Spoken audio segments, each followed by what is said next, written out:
Have you ever noticed that the moment you share your biggest dream with people, suddenly half the world becomes an advisor, and the other half becomes a critic? This is the story of a boy who learned one powerful lesson the hard way: never tell everyone your plans. Before we begin, if this story touches your heart even a little, make sure to like the video and subscribe, because more life-changing stories are coming your way. Aham stood quietly on the rooftop of his house, staring at the city lights. He was a simple boy from an ordinary neighborhood, but inside him lived an extraordinary dream. He wanted to build his own business and lift his family out of struggle forever. His father worked double shifts, his mother stitched clothes till midnight, and Aham was determined to give them the life they never had. But dreams are heavy to carry, and heavier still when shared with the wrong people. One day, filled with excitement, Aham told his closest friends his plan. "I am going to start a small online shop," he said, his eyes sparkling. "I've been saving money. I've learned everything. I can do this." But instead of support, laughter echoed around him. "You," one friend mocked. "You can't even manage your college assignments. Business? Forget it." Another added, "A's sapna mat deka car, people like us don't get that far." Their words hit him harder than any failure ever could.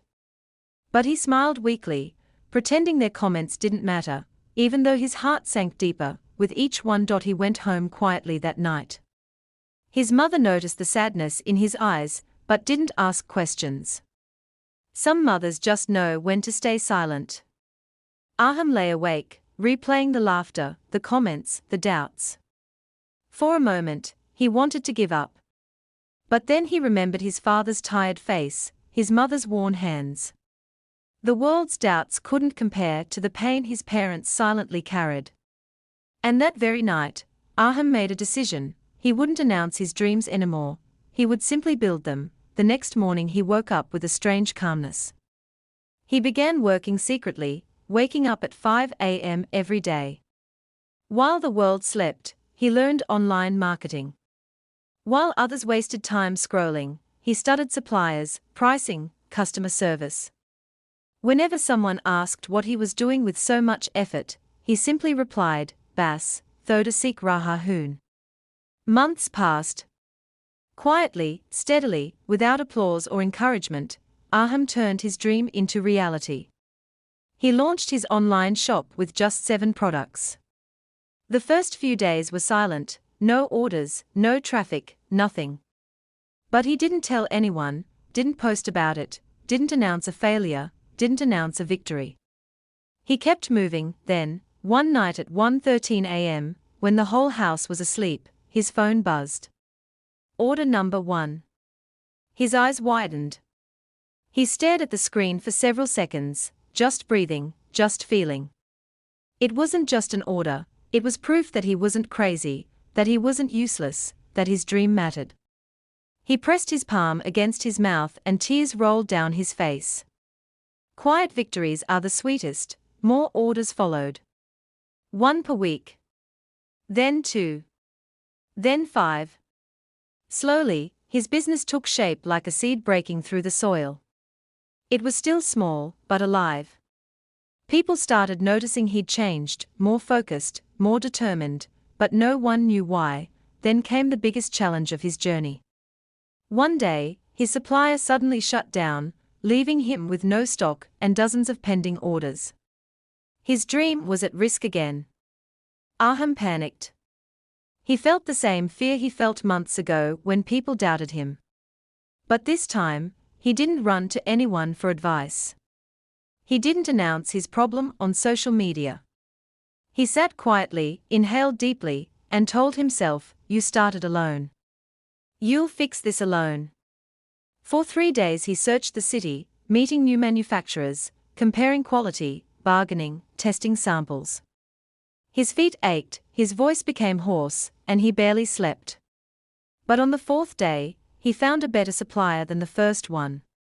The challenge that almost destroyed him became the reason his business improved. Orders increased. Reviews improved. His small brand started becoming recognizable. One evening, His father came home holding a package with Aham's brand name on it. He looked confused. "Someone at work ordered this, the name on it is yours." Aham froze. It was time. He smiled and said softly, "Abu, this is my business." His father's eyes filled with tears he didn't attempt to hide. His mother hugged him so tightly he could hardly breathe. And that night, for the first time, Aham allowed himself to feel proud. Not because the world praised him, but because he had walked through fear, doubt, and uncertainty, quietly and courageously. Months later, those same friends who once laughed at him asked jokingly, "Bro, teach us too. How did you do all this?" Aham just smiled. He didn't say much. Some victories don't need explanations, and here's the truth: Aham's story isn't just his. It's yours too. If you're working on something right now, something fragile, something new, protect it. Not everyone needs to know your plans. Some people will discourage you, some won't understand, and some will secretly hope you fail. So instead of announcing your dreams, let your results speak. Instead of shouting your goals, let your silence grow powerful, because when your success finally arrives, the world won't ask what your plan was, the world will ask how you did it. And that moment, when you smile quietly, knowing you built everything with patience, pain, and unshakable belief, will be the sweetest moment of your life. If this story touched your heart, do like, share, and subscribe. Your support helps me bring more motivational stories just like this one. And remember, the loudest people rarely succeed. The quiet ones do.